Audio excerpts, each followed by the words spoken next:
Caroline Dowd-Higgins. Thank you for listening to Your Working Life, my podcast series featuring thought leaders in the career and personal growth arena. Now, I know that you spend a significant portion of your life at work, so I'm on a mission to provide you with tools, inspiration, and resources so you can enjoy your career and love your life. And I am delighted to welcome my very special guest to the show today, James Calder. James, welcome to the show. Thank you so much for having me. I'm really excited about our interview today, and I want to tell our listening audience all about you, James. James Calder is a motivational speaker and an author on self-confidence for young people. He is the host of the weekly YouTube show, The Inspired Life. And ahead of his public speaking appearances in secondary schools, he is doing extraordinary things. His first book, The Journey of Self-Belief, a story of failure and success, shares a personal journey and lessons that he learned on how young people can develop the self-confidence to follow their dreams. And the book will be released in 2016. And James, I will have you back to talk about the book. But today I want to launch right in because you have a fascinating story. You were a struggling teenager earlier in life, and you've always had an ambitious vision, and your message is now about focusing on sharing practical tips from interviewing modern day thought leaders on how to overcome past adversities when backed by an emotional reason why. So how did this inner strength come to pass? That's quite the introduction you got there. Thank you ever so much for that. I really do appreciate it. This all started with I was moved by the love and support from my parents. I believe your parents, they're your biggest influencers and your biggest cheerleaders. And I was moved that I wanted to live a life where I could give back and sort of just help people that were in similar situations where they struggled with self-confidence, because, like I say, growing up, I was a very quiet person. I didn't express myself. You wouldn't find my voice very far on the internet, or in the world, I should say. And it was one leap of faith after another, is the way that I word it now, from moving into student accommodation and facing a bit of difficulties with bullying, etc. And then to starting my first business, which was an extreme test of that reason why that you mentioned. And from there now, it's constantly doing things which they push. I don't like to use the word comfort zone because maybe it's a bit too overused, but they make you deliver more into what you're doing, and sort of extend your perspective then of courage, I think, is the best way of me phrasing it, like how you see courage. And I think the word courage is so important, and it's something that I think we need to instill in our young children, our young adults, and certainly our more seasoned individuals. It's something we need throughout our lifetimes. And I'm so grateful that you are empowering others with your message of self-confidence, because it's essential for all of us. Would you be so kind as to tell us a little bit about how you came to pursue what really mattered, and what was that aha moment in your life, James? I think it was not being afraid to fail. Mm. So, and I intentionally placed it so that it was failure and success. Is that it's the not being afraid to fail forward by you not aiming for perfection, you're just aiming for improvement. And when I started writing the book, I didn't think it was going to turn into a book. I seen it as, I'm going to start writing a message, and I'll make mistakes along the way, but eventually, I seen a book in the distance. And now with the Inspired Life, it was all an idea, and I just started messaging people. Wasn't afraid, like I say, to fail forward. And now where it is today, it's just the first episode just went out. And with the public speaking, just not afraid of the responses, because I think the best way for the viewers to interpret this was that for me, it mattered because of that reason why. So my reason why I've given back to my parents, that mattered to me, that did.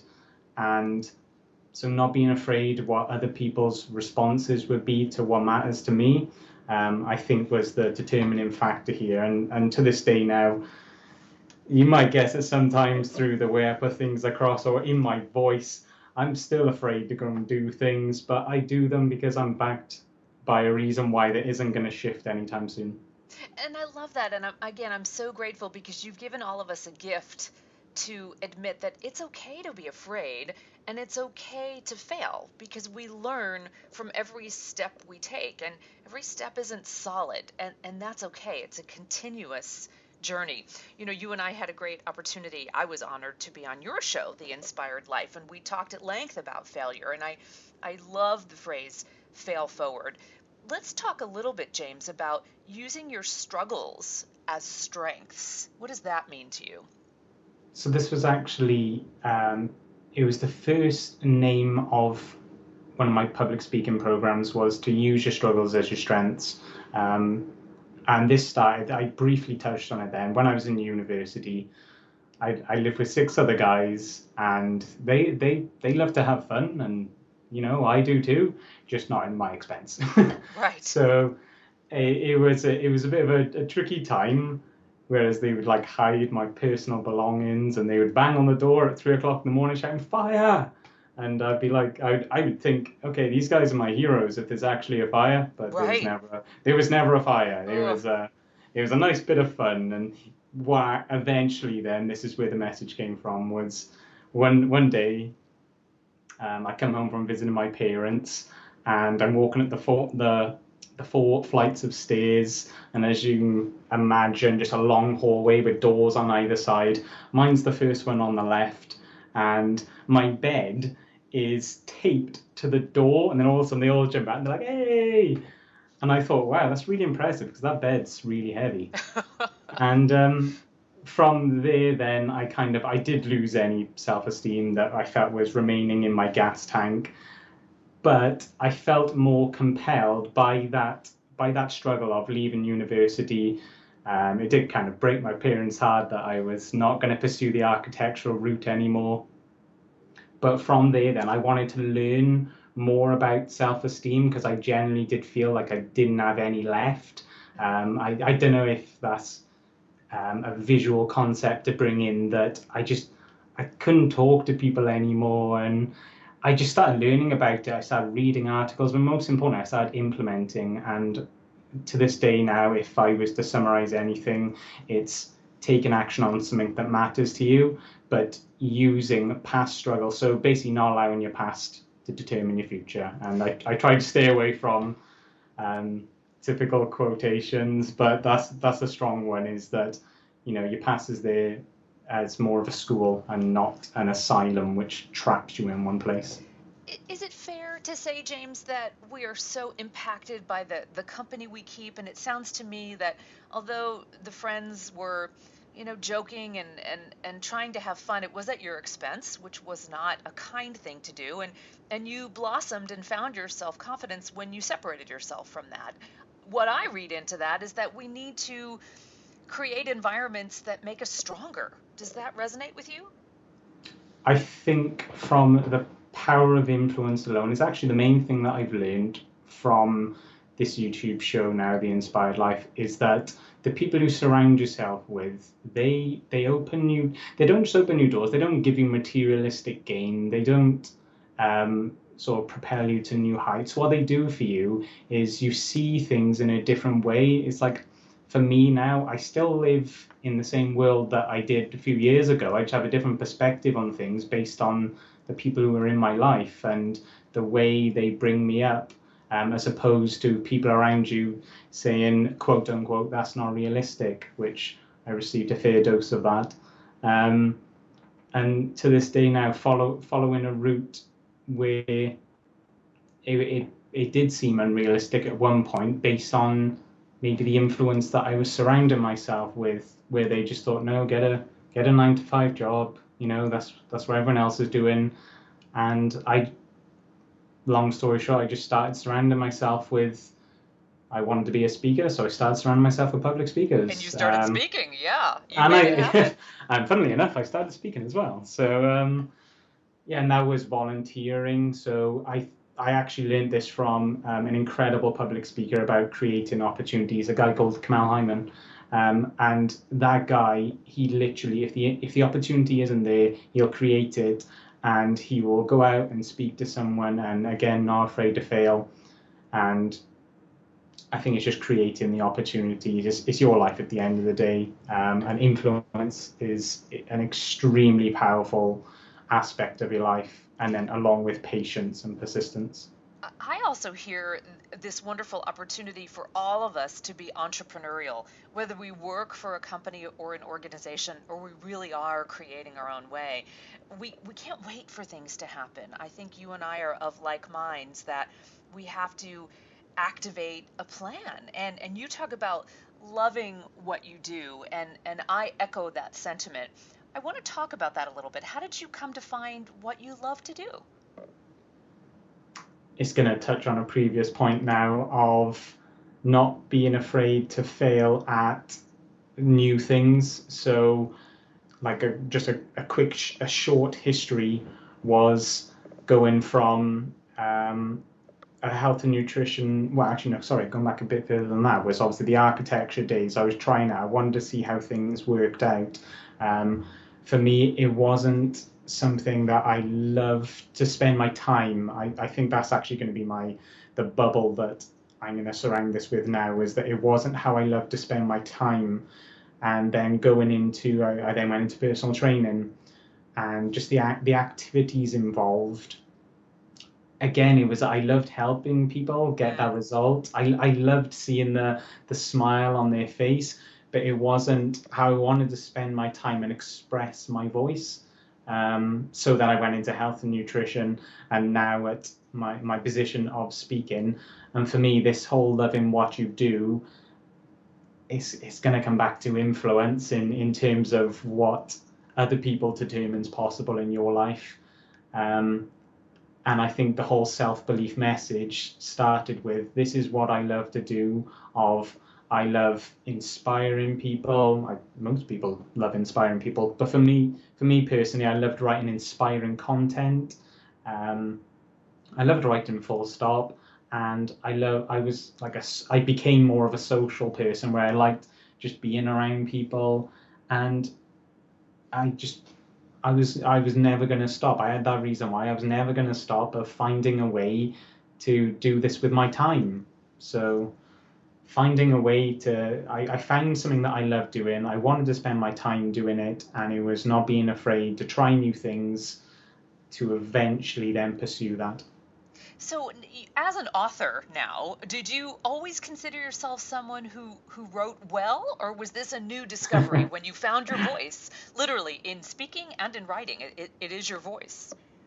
This is a difficult story to tell. This is quite an embarrassing story to tell as well. Is that I didn't finish reading a book until I was actually about 2021. I'm 25 years old now, Hmm. and I honestly I'd never finished reading a book, and people around me as well were saying, you're not a writer. Why are you writing? Or why are you considering yourself an author? You don't write, or you don't read much either. But for me, it was more of a platform to share a message. So to this day now, I don't consider myself a fantastic writer. I just see it as I'm pouring passion into something that I love doing, learning along the way. Every single day for me is learning different things, from different people, from different sources, from personal experiences, of just how can I improve, how can I take one more step forward. And I think that comes down to having a long-term vision. So having that vision over a long period of time, and just taking the steps. I honestly believe that progress is just a lot more important than um, sort of being busy. So is what you're doing progressing you towards those longer term goals? And I ended up as an author. And Yes, you are. And I'll tell you, you're very humble, James, because you have shared the first chapter of your book, The Inspired Life. And I will tell you, as a fellow author, and I set my bar very high. I tend to be very discerning about other authors. It is fantastic, and that is not a compliment I share lightly. And I want to tell our listeners that pre-orders for the book are available now online. And I also want to brag on you a little bit. You've been featured with Big Ideas Wales, and if our listeners haven't figured out your gorgeous accent, you do hail from Wales. And you have also been featured in the South Wales Argus, YFS Magazine, and you were invited as an inspirational speaker for the Prince's Trust. So life is grand, is it not? I would say if there's one strength that I can build on day by day, is the ability to, and I use the word hustle. So I see it as getting those results that you want doesn't come lightly. It does come with a lot of time, but I think the humilifying tone to it is that I'm just really, really grateful now that hard work does eventually pay off. Hard work and heart. Well, you exude a beautiful, humble confidence, which is so authentic, and it really resonates with the listening audience. James, I want to share that you are very much visible in the social media realm, so I want to tell our listeners they can find James on Twitter, Facebook, YouTube, and Instagram. But as we wrap up, tell us how we can pre-order The Inspired Life, and one last bit of wisdom before we close. So you can head over to jamescalder.co.uk. You can read chapter 1 of the book now, and pre-order was November 25th. So you can pre-order that now, and it's just sharing a message how anyone can build self-confidence now to follow the dream that is personal for them. And if you don't know at the moment, go out and experience things.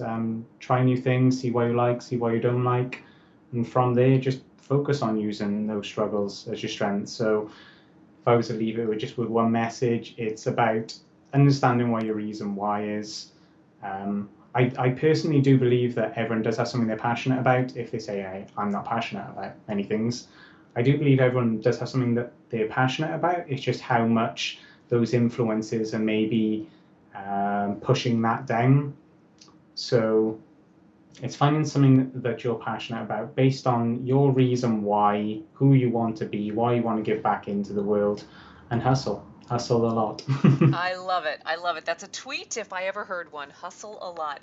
James Calder, what a joy to have you on the show. I wish you continued success with The Inspired Life and everything else that's happening in your world. I hope that our paths cross in person sometime soon. I hope to see you out on the speaking circuit, and it was such an honor to have you on the show. Thank you ever so much. I'm eternally grateful.